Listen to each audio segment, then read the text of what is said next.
Good evening, everybody. I'm Evelyn Johnson. I'm the Executive Director of Lee Pesky Learning Center. Thank you all for coming out this evening. You know, every day, each of us engages in an incredibly complex task called reading. You see, in order to read well, there are a number of individual processes that have to work, and then we need the ability to orchestrate those processes together. So it starts with the word on the page. We map the individual letters to their corresponding sounds and then hold those sounds in our working memory to form the word. We access what's called our mental lexicon to make meaning, and then we adjust and update our understanding to support comprehension as we read. So you may have all been picturing a baseball bat when we first started, but then quickly accessed the other meaning of the word as we read, right? And we know that with a focus on language development, exposure to print, systematic instruction, and practice, many of us become very fluent and automatic readers. So fluent, in fact, that we are not even aware of these processes taking place as they happen, except, of course, on the rare occasions when we slow down to decode a word with an unusual spelling pattern. Or if, like me, you get to read research for a living, you regularly come across paragraphs like this that give your comprehension a run for its money.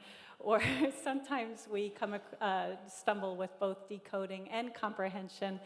As I experienced recently, I was in Qatar. I was studying Arabic literacy and dyslexia, and I was taking an Arabic course. And our teacher put this picture on the board, and she said, please prepare responses to questions 2, 5, and 6 for homework tonight so that we can have a conversation in class tomorrow.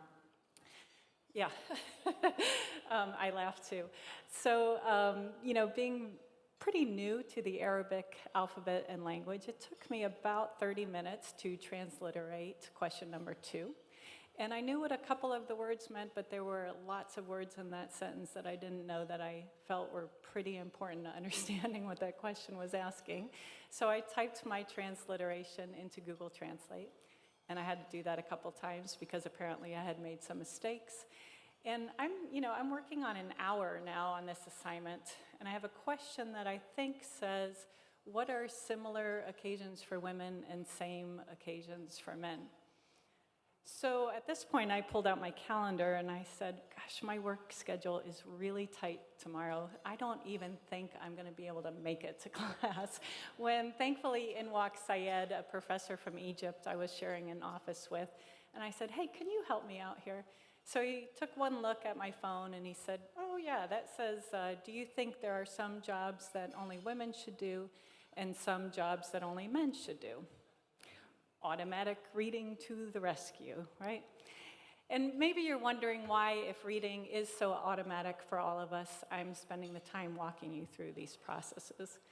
Well, it's one thing to have the occasional struggle with reading, and it's quite another when every encounter you have from the day you start to learn to read is as difficult and as frustrating as the one that I've just shared with you. And that's the case for about 1 in 5 children with a learning disability. 20 years ago, Alan and Wendy founded the Lee Pesky Learning Center to honor the memory of their son, Lee, and to serve as a beacon for children with learning disabilities and their families. And when we first started out, our focus was exclusively on individual interventions, but it didn't take us long to recognize that while every child was unique, there were these common threads that ran across every story, and when you took them together, they really spoke to a much greater need. So the first thread we noticed was, when families come in, we ask them about their history and their child's history and what brings them to the center. And with obvious variation in details, the storyline goes something like this. We noticed at a very young age that our child was struggling, but we were assured it was developmental. And then over time, they needed more and more support, but fell further and further behind until now. They're several grade levels below where they need to be, and worse yet, they're starting to shut down about going to school. The second thread that we noticed was that in designing programs for children, we meet them where they are, right? Their starting point or their point A. And our goal is to help kids become self-regulated and independent learners. That's our point B.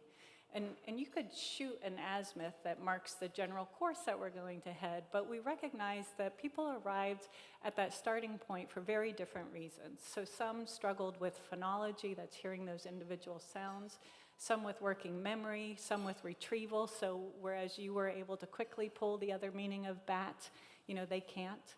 And others still have tremendous difficulty focusing and sustaining attention, which of course makes everything about learning to read difficult.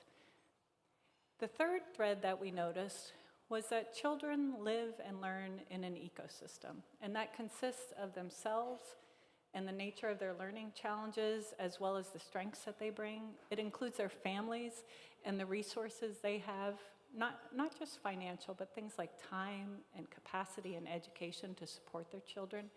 And it includes teachers and schools who really need training to provide instruction that meet the needs of all kids in the classroom. So as a center, we talked a lot about what we were going to do about these issues. And we realized that we were going to have to scale what was happening at Lee Pesky Learning Center in ways that could be helpful to children with learning disabilities and their families everywhere. It's why in the area of early detection, we've partnered with researchers from Boise State University and Lafayette College and the Yale Genetics Lab to develop tools that identify kids at very early ages, because we know that when we do, not only are our interventions more effective, but we can cut down on so much of the frustration and anxiety that often comes with a learning disability. It's why we're scaling the Pesky Way, which is our affectionately named model of understanding and meeting the needs of the whole child, not just to other centers like ours, but to schools, so that every child can have access to the services they need. And it's why we're putting tremendous energy into teacher training through initiatives like the Special Education Collaborative with Boise State, and why we're partnering with national centers like the Center to Improve Literacy and the National Center for Learning Disabilities to create tools for teachers so that every child with a learning challenge can be in a classroom where their needs are understood. And the reason why we're doing all of this is because for far too long, the narrative around learning disabilities has been a story that's been told exclusively through the lens of pathology, right? We talk about disabilities and interventions and remediation, everything a child cannot do. And we want to change that narrative and instead tell a story about an education system that creates a pathway to learning for every child. That's the vision we've been pursuing for 20 years, and it's the vision we'll continue to pursue for the next 20. And like everything great in life that gets done, it truly has been a team effort, beginning, of course, with the Pesky family, whose unparalleled generosity in the face of tragedy is what brings us all together, to our staff, who have dedicated their entire professional lives to this cause, to our board, so many of whom are here this evening, whose expertise and guidance is just so remarkable, not because of the quality, but because of the selflessness with which they provide it. To our partners like Boise State University and the National Center for Learning Disabilities, and countless others together with whom we are so much stronger.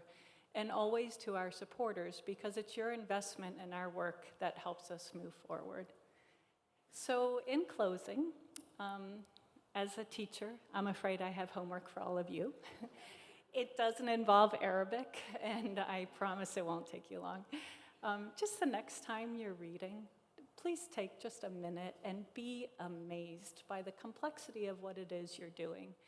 Reading is a gift that connects us to new ideas, and it connects us to each other, and it's really what helps us reach our dreams.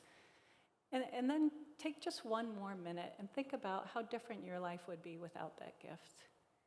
For over 20 years, Lee Pesky Learning Center has been providing life-changing services to the 1 in 5 children for whom reading does not come easy.